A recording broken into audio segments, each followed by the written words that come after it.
RV Life, DJ Darren here. We're doing an oxygen sensor change on my 2005 Ford Crown Victoria Police Edition.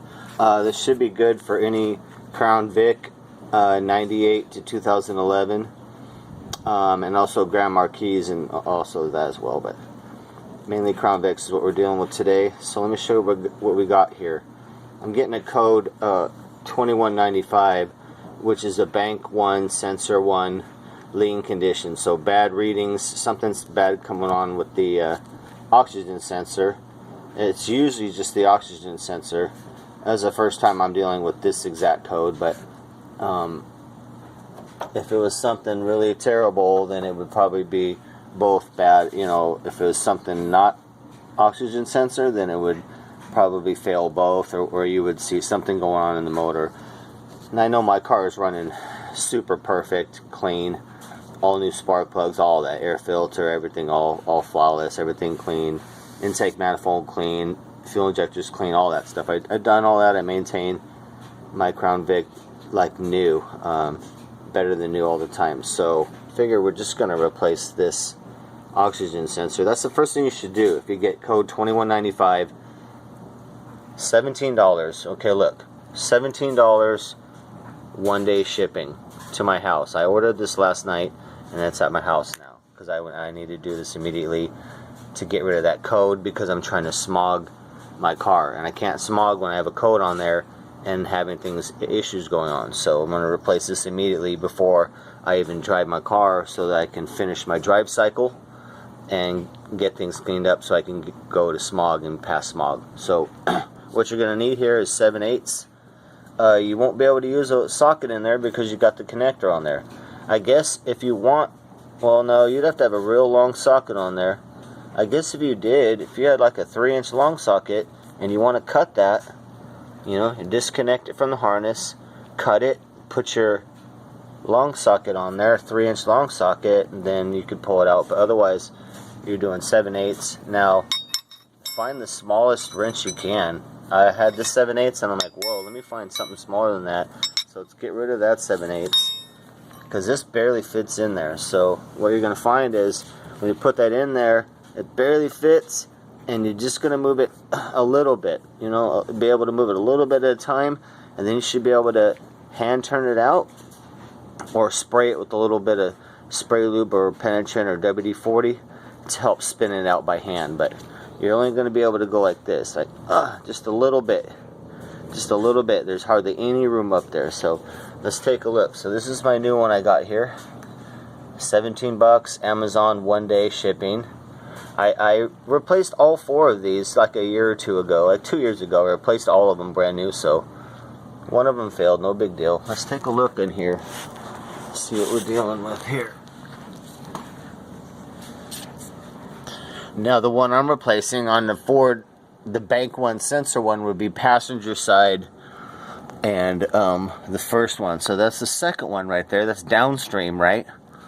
And then the upstream one, you can't see it, but it's right here. So I got my finger in the hole right there. That's the upstream one I just took out. See, and this goes to the motor. So that direction is to the motor, and this goes down and, you know, out the exhaust, out the back. You see out the exhaust. So upstream one before the catalytic converter, and this is the catalytic converter, and the downstream after it. Usually this will have issues or have readings or whatnot. You mess with downstream stuff, but we're just replacing the upstream one. That's the issue, bank 1, sensor 1 for this car, and that means that one right there. So we're just going to pop that in there. So I'm going to wiggle that back up there. I have anti-seize on the threads. Let me show you. So I put some anti-seize on the threads right there. Okay, like this. Do not get it on the sensor. Do not get it on the sensor part. So I just put it on the threads right there. Okay. I had to wipe a little bit off the sensor. Don't get anything on this sensor part right here. But the threads is good to have anti-seize. Now look, when you put this in there and you connect that wire, you're going to have to spin this a bunch to twist it in. Look at what's happening to the cable. Okay, look at what's happening to the cable. So it's best to don't connect it first, just screw it in there first, because the cable's going to get all twisted. So if you connect it and you install it, then the cable's going to get all twisted, and that's not good for it. It's going to crack, because you're going to have to spin this like about 5 times, and that'll get all twisted. If you have this connected, it'll get all twisted up, so you don't want to do that. So just install it like this without the connected, and then when you're done, then make the connection, and then I folded it up like this. There's a little metal piece up there, so basically I folded it like this, like that, and there's a little metal bar that comes out there, and I zip tie it to that little metal bar. So you're going to reach up there, you should have a little metal bar up there, so that's how it's going to look when it's up there. That's how the other one was.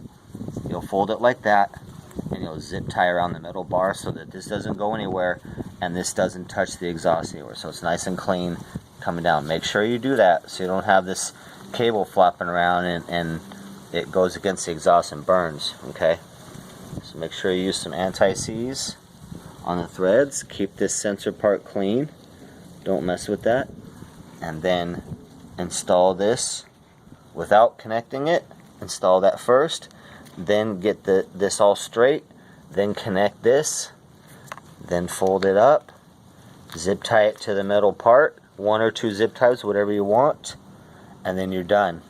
And you're done. It's super easy. 5-minute job. 5-minute job. And you could do the other one if you want to as well. You're right there. If you want to do the other one as well, order 2 of them. So you have 2 of them for $17 each, and then that whole side's new. If you haven't done it, for me, all these were brand new for me like 2 years ago or less. So I'm not going to do the downstream one. This is the one I took out, but I'm not going to take out the downstream one and replace it because it's new. So we're just doing the one that there's throwing codes for, which is bank 1, sensor 1, and on the Crown Vic, that's the upstream one on the passenger side. Okay, so that's how you do that, you guys. Good luck. Remember, this is only going to move just a little bit up there, and then a little bit, and then get in there and do it by hand. That's why you want the anti-seize on the new one, so it spins in all nice and easy, and then for the next guy, this spins out easy and it's not all rusted. Okay?